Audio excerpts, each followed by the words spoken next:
আজ মঙ্গলবারের দুপুরের কি আয়োজন হচ্ছে সেটা নিয়ে চলে আসলাম, কারণ একটু একটু করতে করতে রান্না করতে অনেকটাই দেরি হয়ে যাবে। আশা করি তোমরা সবাই ভীষণ ভালো আছো। শুভ সকালের অনেক শুভেচ্ছা। তো চলো আজকে কি রান্না করব, কি আয়োজন করে নিয়েছি সেটাই তোমাদের সামনে নিয়ে আসলাম। দেখো এখানে প্যানে তেল গরম হয়ে গেছে, আর এখানে করব হচ্ছে এই যে মিষ্টি কুমড়ো ভাজবো, নুন মিষ্টি হলুদ দিয়ে মাখিয়ে রেখেছি।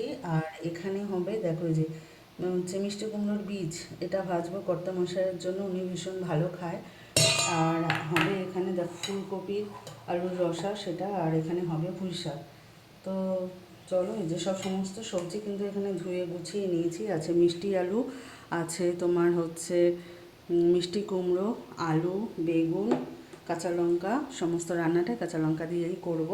তো চলো রান্না হতে থাকুক। আর এই মিষ্টি কুমড়ো ভাজার একটা গল্প বলি, এটা কিন্তু বিয়ের আগে খেতাম না, বিশ্বাস করো।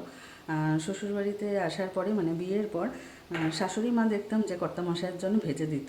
তো আমাকে বলতো খেয়ে দেখো ভালো লাগে, তো আমি না এগুলো আমি খাবো না। কিন্তু সত্যি মুখে দিয়ে একদিন খেয়ে দেখি কেমন লাগে বলো তো বন্ধুরা, ঠিক বাদামের মতো মানে ভাজলে। তবে কুমড়োর খোসাটা উপরের যেহেতু মোটা, সেহেতু একটু খসখসে ভাব থাকে, কিন্তু ভেতরটা যখন একটু লবণ হলুদ দিয়ে মাখিয়ে এটা ভাজলে না বেশ সুন্দর একদম বাদামের মতোই লাগে খেতে। যদিও জানি না আমার বন্ধুরা খায় কি না, যদি তোমরা কোনোদিনও না খেয়ে থাকো তবে বলবো একদিন তোমরা ভাজা করে খেয়ে দেখো। একটু অন্যরকম পরিবর্তন পরিবর্তন সবাই চায়, কেনা চায়।